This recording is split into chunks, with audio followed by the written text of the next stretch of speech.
wala quwwata illa billah.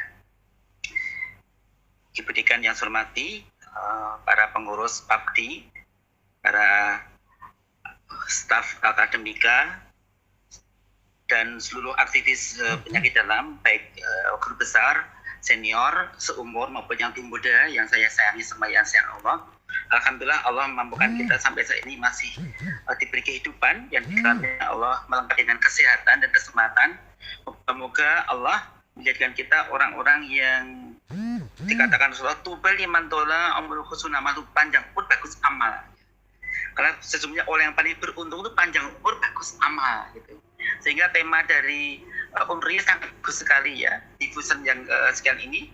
Karena harapannya panjang umur tapi yang berkualitas, bukan sekedar panjang umur tapi tergeletak tanpa daya menjadi orang yang dependen total dan merupakan mungkin dianggap maaf tanpa tanda petik ya mengganggu hidup orang yang masih muda. Karena itu mari kita berguru pada ini gambar guru kami, salah satu guru kami itu pohon pisang. Kalau bisa mari kita sebelum kita mati kita berbuah, membuat karya-karya kebajikan untuk keluarga kita, kampus kita, rumah sakit kita, masyarakat di Riau, di Indonesia, atau dimanapun. Bahkan kita mati pun masih punya buah-buah itu diawetkan ya. Buahnya awet dan kalau bisa sebelum kita meninggal dunia, kita bisa meninggalkan kader-kader pengganti penerus. Inilah keuntungan para dosen ya. Padahal jelas-jelas firman Allah katakan, Rasul mengatakan, kalau orang itu memiliki karya-karya kebajikan, man sanatil islami sunatan hasanah, lalu ajruha, maka pada dia itu mengalir pahala, paling mengalir terus sepanjang hayatnya. Dan ini merupakan amal yang tidak putus, bahkan sudah meninggal dunia pun sudah jadi kerangka-kerangka atau tubuh kita hancur dimakan bakteri pembusuk atau mungkin dijaga Allah, saya nggak tahu. Tapi yang jelas tetap amal mengalir terus bagi para orang yang ilmunya bermanfaat. Inilah untuk menjadi dosen sebenarnya. Nah, dan sekali yang saya hormati, saya mendapat kehormatan menyampaikan topik ini, topik bagaimana aspek psikologius pada orang dokter yang mau pensiun dan masa-masa usia lanjut di masa pandemi ini. Jadi Nabi mengatakan tubal liman tola umur husnul amal, beruntunglah orang yang panjang umur bagus amal. Jadi kalau pengen beruntung berarti kita usahakan panjang umur tapi bagus amal. Supaya bagus amal berarti harus otak kita waras, badan kita kuat meskipun punya penyakit, nggak apa-apa. Tubuh kita punya penyakit asam urat, kolesterol, ya dikit-dikit ya ada OA dikit-dikit lah nggak apa-apa lah gitu ya, alergi dikit-dikit nggak apa-apa lah gitu ya. Tapi yang penting bisa beraktivitas, bisa beramal kebajikan yang dinilai memperbaiki yang buruk dengan yang menjadi lebih baik, dan kita mempertahankan yang baik-baik makin baik. Nah untuk mendapatkan kebahagiaan, mendapatkan amal baik itu dibutuhkan badan yang bagus, ilmu yang cukup, yang bermanfaat, kemudian harta yang cukup pula agar kita bisa memberikan kontribusi yang seluas-luasnya bagi sekitar kita. Dan orang-orang yang normal pasti ingin punya harapan banyak umur, bagus amal, bahagia lebat di dunia sampai akhirat. Dan tujuan antara kita kan pasti pengen ya harta cukup, pekerjaan mapan, punya pasangan hidup yang menyenangkan atau menyenangkan, kemudian tuanya terhormat, berguna, mandiri, dan kalau meninggal dunia itu bapaknya baik, mudah, enak, murah meriah, dan husnul khatimah seterusnya. Nah, sekalian insya Allah. Nah, sayangnya masa depan kita tuh kita nggak tahu. Seminggu lagi apakah kita masih hidup kita nggak tahu, benar-benar nggak tahu, kita tuh nggak tahu. Ya meskipun kita udah buat rancangan yang bagus sekali, nggak tahu. Seminggu lagi, sebulan lagi, apakah kita masih hidup, bagaimana fakultas kita, negara kita, jadi apa nggak tahu kita. Ya harta kita, keluarga kita utuh enggak. Berapa banyak orang yang perjalanan suka-suka mendapat kecelakaan musibah, kejatuhan pohon, ini banyak yang kejatuhan pohon. Hujan deras, kejatuhan pohon, satu mobil selesai. Ya padahal santai banget itu. Ya Allah kok ya ada nasib kayak gitu ya Allah, nggak nyangka gitu. Nah jadi orang tuh bisa kena halangan macam-macam. Halangan orang tuh misalnya halangan manusia yang pengen hidupnya menjadi orang yang sempurna, yaitu selalu senang menyenangkan, yang disenangi Allah Ta'ala, yang triseneng. Ini orang sempurna ya. Ada penghalangnya itu sakit, miskin, ketidaktahuan atau kebodohan, yang terakhir adalah tergoda. Nah, untuk yang sakit ini ada orang yang sehat, pintar, kaya, mengapa nggak sukses? Karena gampang kena goda nafsu. Sehingga seorang yang sukses tidak cukup hanya pandai, sehat, pintar, tapi itu ada penguatan batinnya, tidak gampang tergoda. Karena salah satu dari 4 ini penghalang orang pengen jadi orang yang panjang umur, bagus amal. Ya, sekalian insya Allah. Tapi maklum loh, kita tuh memang orang berbeda-beda. Ya, jangankan kok orang lain, teman sejawat rumahnya lain, orang tuanya lain, satu rumah saja, satu bapak ibu aja bisa anaknya berbeda, karena pengalaman hidupnya diganti berbentuk karakter beda. Orang yang miskin, orang yang sedang, dan orang kaya itu beda, mencapai status sekarang jadi SPPD, apakah konsultan atau enggak konsultan, kemudian lebih stabil hidupnya, itu beda-beda. Ada yang menghargai orang 100 ribu sangat berarti, ada yang mengatakan, itu biasa, kecil banget ya. Karena memang background kita memang nggak sama gitu. Kita nggak boleh iri hati, masuk melecehkan yang lebih rendah, dan nggak boleh gumunan, karena itu semua itu ada tempatnya masing-masing ya. Jika Allah katakan, wa asa antaktuh se'a wa khairalakum wa asa antuhibbu se'a wa saralakum wa Allah ya'lamu wa antum la ta'lamun. Jadi loh, kau benci sesuatu, bagian kau benci itu justru membuat baik bagimu, dan berjadi kau suka sesuatu, pada yang kau suka itu jelek. Nah, yang maha itu adalah Allah. Dan termasuk ini, apakah kita manusia yang mana? Dokter itu biasanya masuk manusia wajib. Tanpa dokter maka masyarakat kurang terjaga kesehatannya. Dokter atau tabib ya. Dan dokter atau guru itu juga wajib aja ya. Kalau nggak ada guru maka kita mungkin masyarakat mungkin tidak terarah. Dan dokter yang dan dosen, dokter yang jadi pembimbing adik-adik bawahnya, itu ibaratnya manusia tipe wajib atau tipe makanan yang tidak guna, vitamin, mineral, wah macam-macam. Ya minimal kita manusia obat lah berguna pada orang, mengobati orang yang bermasalah. Ini tipe manusia menurut pendapat para pakar yang para ulama yang lainnya. Nah, dan sekalian ya Allah, manusia itu gak ada yang sia-sia. Semua pasti berguna, termasuk keadaan nyaman atau nggak nyaman. Dengan panjang umur kita seperti ini, kalau diberi panjang umur mungkin kita akan setua seperti ini. Saya nggak tahu apakah kita bisa jadi tua seperti ini, ataukah belum sampai tua udah dikembali kepada Allah. Kita nggak tahu. Kita hanya beredar panjang umur tapi nggak seperti ini, yang tegar, gagah, bermanfaat seperti senior yang anak-anak jadi pembicara ya. Nah, ini berubah terus, tapi Allah terkatakan dalam surat Yasin 68. Waman wa minhu nanti subikalki afalayakin. Barang siapa yang aku panjangkan umurnya, maka aku akan kembalikan ia sebagaimana Allah kejadiannya. Apa kamu nggak berpikir? Tapi maklum dalam surat yang sama, surat Yasin ayat 36 Allah katakan, Subhanallah khalaqal azwaj kullaha. Maksudnya Allah yang menciptakan segala berpasang-pasangan, sehingga musibah ini kita tinggal ada dua, berpasang-pasangan. Ada yang sedih, ada yang senang, ada yang susah, ada yang bunga. Ya. Masa pandemi ini yang bisnis yang menguntungkan apa? Orang jual pulsa. Ya. Senang banget ya, laris banget, datanya laris. Nah ini, sekalian insya Allah, tubuh kita mulai kemunduran. Fisik mulai kemundurannya hukum 1%. Siapapun orangnya, para pakar di dalam ilmu geriatri mengatakan, kapasitas fungsional tubuhnya berkurang 1% per tahun.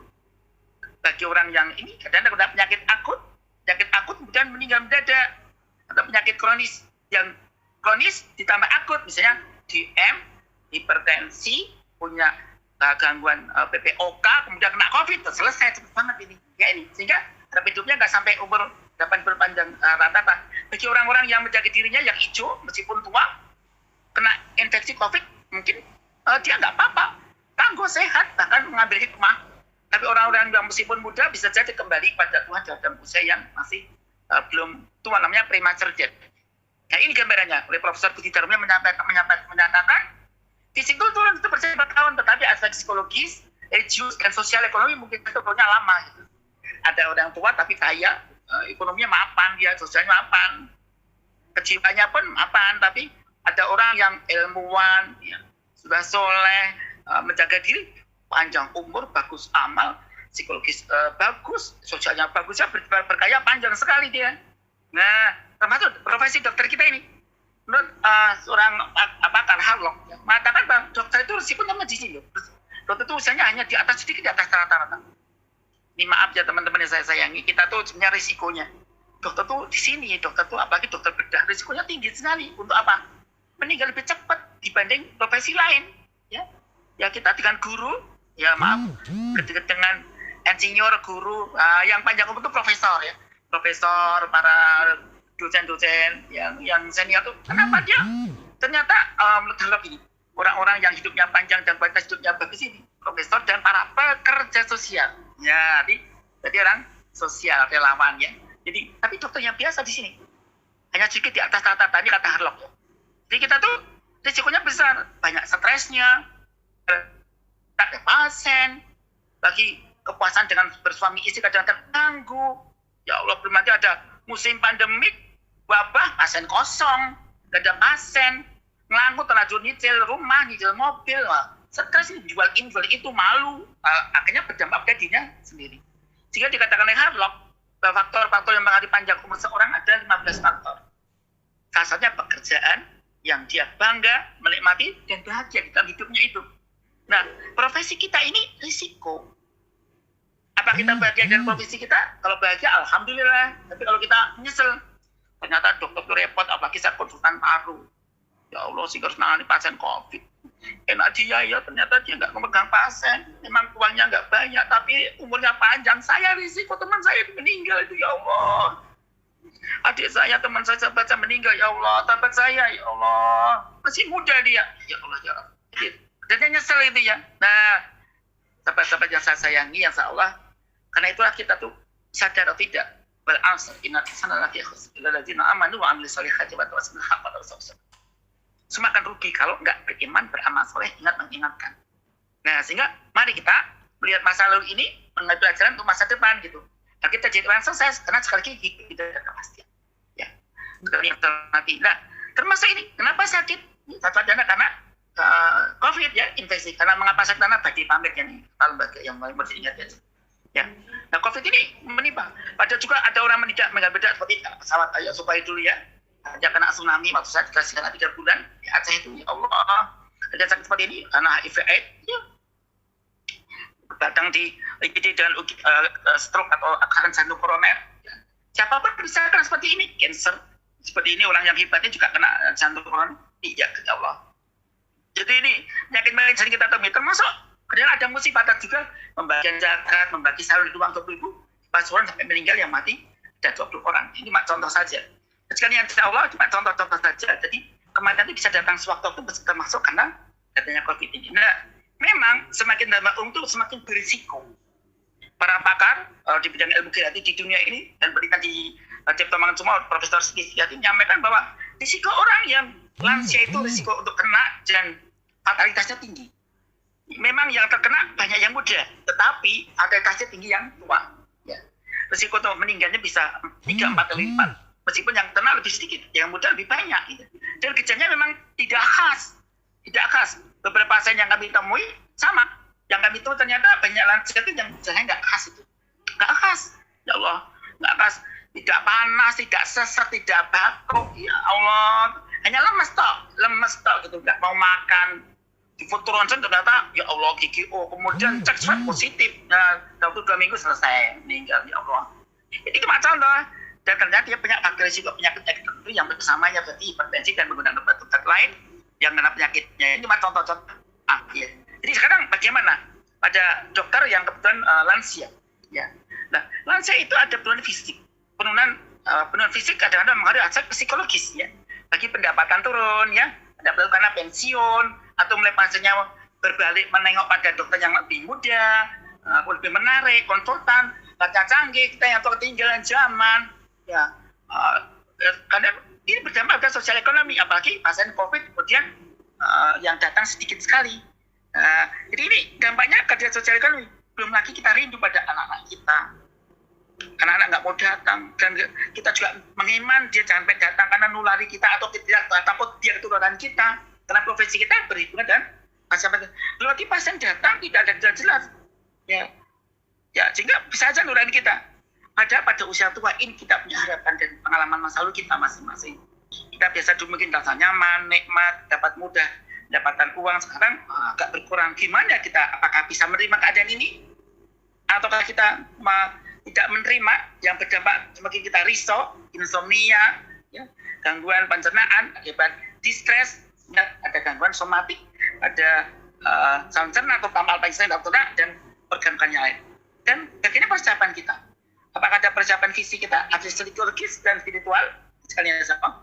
Ini problem yang banyak pada lansia. Penyakitnya pun banyak, dokter pun juga punya penyakit yang seperti ini.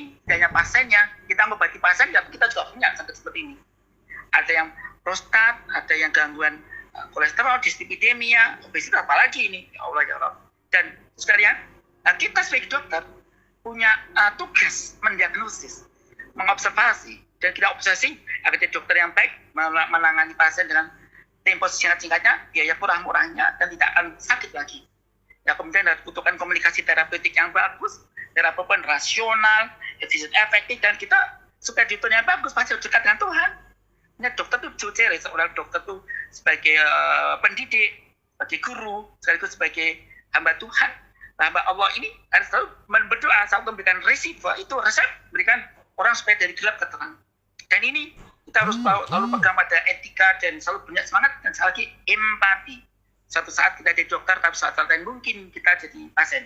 Maka seorang dokternya baik pasti akan rendah hati pada pasiennya. Mungkin pasiennya orang yang tidak berpendidikan, tapi anak turunnya mungkin bisa calon profesor. Mungkin ada penyakit dalam juga, Kak. Ya. Makan bukan guru bagi anak-anak kita. Malahan keluarga kita pun jadi pasiennya anak tutup beliau. Karena itu mari kita harus mereformasi diri. Sehingga yang baik adalah bagaimana kita mendidik diri kita jadi orang yang baik. Menurut aspek psikologis religius ini. Orang baiknya bagaimana sih?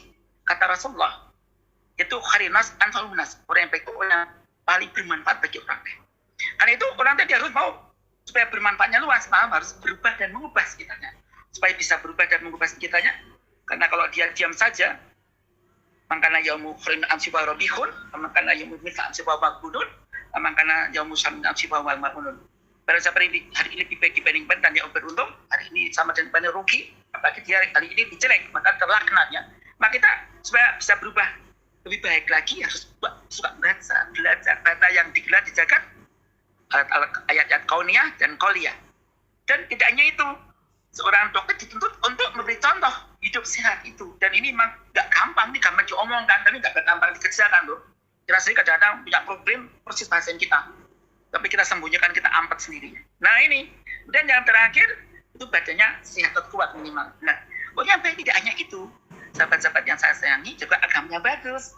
Ya, dia sahadat, sholat, syukur, sabar, sedekah, silaturahim, bersadi pada Allah Ta'ala, syiar dan santun, dan ilmunya harus dalam, tinggi, dan bermat. Maka tiada hari tanpa belajar terus.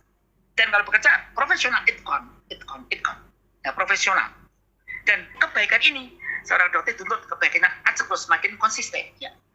Nah, karena itu saya sekalian, untuk itu justru saya dalam hidup. Kadang kalau kita keduniaan, susah pasti mendapatkan diinginkan nikmat yang dimiliki itu. Teman-teman bisa menggunakan cara seperti ini. Dan ada ilmu psikogeriatri. Karena sukses itu ada dirinya 4. Tambah 1 sebenarnya kalau untuk psikogeriatri ya. Psikogeriatri religius ya. Itu bangga pada masa lalu, ulang tadi. Puasa pada masa kini. Tidak cemas pada masa depan, dan ia itu saya dihormati sekitar yang terakhir kelima disayang Tuhannya. Nah, seperti namanya sukses aspek grup psikologi religius. Sekali yang saya hormati. Kalau di keduniaan kita bisa pakai ini kan? Ya. Kalau pengen sukses, kerja keras, tertib, bergerak, memberi pelayanan. Rendah hati, adaptasi atur waktu, aktif hari ini. Ya. Dan masih banyak yang lainnya nih. Kalau keduniaan banyak rumusnya, tetapi yang penting bagaimana menggabungkan dunia dan akhirat ini akan jadi orang sukses. Nah, sekalian yang saya Allah, sehingga saya menggabungkan dari berbagai sumber. Orang sukses itu dunia dan akhir lahir dan batinnya itu harusnya punya 3 unsur utama, yaitu agamanya bagus, akhlaknya bagus. Dokter yang baik itu bukannya pintar, tapi etis, etikanya baik. Jasmaninya sehat dan atau kuat, yang terakhir ilmu dan keterampilan tinggi. Dan untuk ini dibutuhkan terus peningkatan penjagaan terus. Nah, sekarang penjaganya ada di aspek itu bagaimana? Ya, karena banyak penelitian orang untuk jadi orang hebat, membina apapun tidak cukup hanya indeks prestasinya tinggi, tetapi harus mampu mengendalikan dirinya sendiri. Dan sekali lagi untuk dokter yang baik ini untuk mendapatkan hal itu maka ada paling nggak 6 hal yang perlu kita latih, yaitu silaturahim, syukur, sabar, sedekah. Sedekah ini ada aspek pendekatan psikologis religius yang ternyata meningkatkan kebahagiaan dan bertahan terhadap distres, sakit. Dan sedekah ini mencegah bala. Kami merawat pasien-pasien di Sarjito dan rumah sakit umum besar Sulaji. Kami menganjurkan maka sedekah. Ternyata bisa memendek masa rawatnya. Dan puasa itu beberapa riset mengatakan banyak interval fasting dan fasting ternyata bisa meningkatkan sistem imun dan mencegah perpanjangan dari rawatnya. Jadi memperpendek masa sakitnya. Yang terakhir adalah tawakal. Nah, tawakal ini satu bentuk penyerahan kepada Allah Ta'ala dengan banyak sholat, fardu maupun sunnah, doa, zikir, termasuk dalamnya mengaji Al-Quran. Nah, karena itu saudara, kalau kita ingin mengatasi pandemik di masa lansia ini, kita harus kembali lagi, kita bersyukur, kita sudah ya masih di umur panjang, masa tua, ya Allah. Dengan bersyukur kita juga akan dihormati, mensyukuri apa yang diberikan anak-anak kita yang muda. Kalau kita menghargai karya-karya mereka, mereka menghormati kita. Maka kuncinya pada ilmu komunikasi pada usia lanjut itu berkata jangan mencela, itu kuncinya. Silaturahim akan bagus kalau seorang yang tua tadi bisa mengendalikan kata-kata yang lahir dari mulutnya. Jangan mencela, jangan memfitnah, jangan menggunjing. Karena kalau sampai memberikan rasa nggak nyaman bagi yang muda atau orang lain. Jaga mulut. Kalau bisa memuji, jangan mencela. Murah memuji, pelit mencela. Maka kita akan disayang oleh sekitar kita. Terima kasih Dek, terima kasih Mas, dan sebagainya. Ini kunci-kunci yang sangat sederhana yang kalau kita terkena masalah, nah kita ada dua cara dari ilmu psikosomatik, yaitu namanya problem focus coping atau emotional focus coping. Kalau problem focus coping kita sudah jelas buang penyebabnya edge-nya itu, dan kalau emotional focus coping kita menata diri agar kita bisa menerima keadaan apapun sehingga apa yang terjadi diambil hikmahnya. Kalau problem focus coping bisa pakai ini dan gabungan antara problem focus coping dan emotional focus coping, yaitu dengan lagu yang sederhana namanya bangun tidur ya, usul COVID.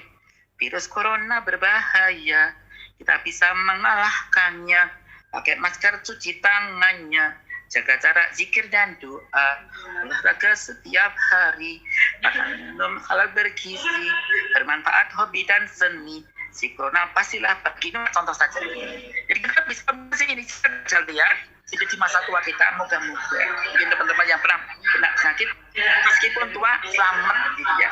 Meskipun secara statistik di Prof. Setiati mendapatkan orang muda kasusnya banyak sekitar 60%, tetapi yang meninggal lebih sedikit karena sedikit punya kuat dibanding yang tua. Kita yang kena dikit tapi tidak kena. Itu teman-teman saya sayangi, masih banyak yang disampaikan.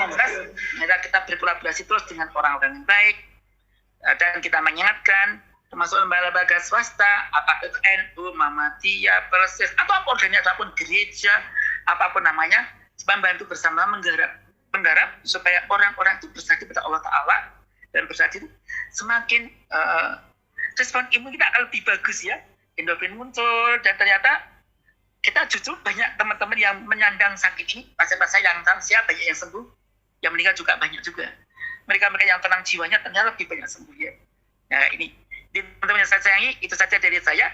Dan kalau kita menghadapi warga lansia, apalagi dokter-dokter yang lama, yang sepuh nggak sering ikut pertemuan ilmiah tahunan, tolong kalau kita berbicara dengan beliau-beliau pakai rumus G7 ini ya, penyampaian yang simpel saja, yang berguna, yang bisa menyenangkan, simpel dan murah atau praktis rumusnya, bisa melihat harga dirinya, jangan melecehkan, dan bersatu dan Gusti Allah, libatkan Allah Ta'ala. Itu saja dari rumus spesial lainnya bisa kita sampaikan di sini, tapi nanti kita bisa jadikan bahan diskusi yang jelas. Siapapun orangnya pasti akan dapat masalah, dan Holmes menyatakan bahwa orang dalam hidupnya kalau terkumpul 300 poin dari skor ini dalam 1 tahun mengalami distress, dan setiap kejadian itu ternyata ada skor-skornya. Sekali lagi mari kita siapkan diri kita agar sehat dengan pendekatan yang terpadu, dan lagi jangan sampai kita melanggar aspek hukum dan kita menjaga etika kita masing-masing. Sekian saja, semoga ada gunanya dan kita banyak kepada Allah Ta'ala. Semoga kita dihindarkan dari hal yang buruk dengan doa seperti ini yang ditentukan oleh Allah. Doa supaya beruntung nasib kita, Rabbi anjilni menjalam berkau wa anta khairul munzilin. Ya Tuhanku, tempatkanlah aku di tempat Engkau berikan senyum, aku sebaik-baik pemberi, tempat apa gaji kalau diberi yang barokah. Kita supaya tidak kena penyakit yang mengerikan, Nabi Muhammad mengajarkan hadis pada doa ini, pagi petang dibaca doa-doa ini supaya kita antar usaha kita tindakan keburukan, dan yang terakhir doa ini.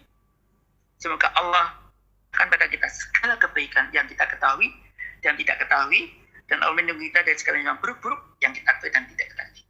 Sekian saja dari saya.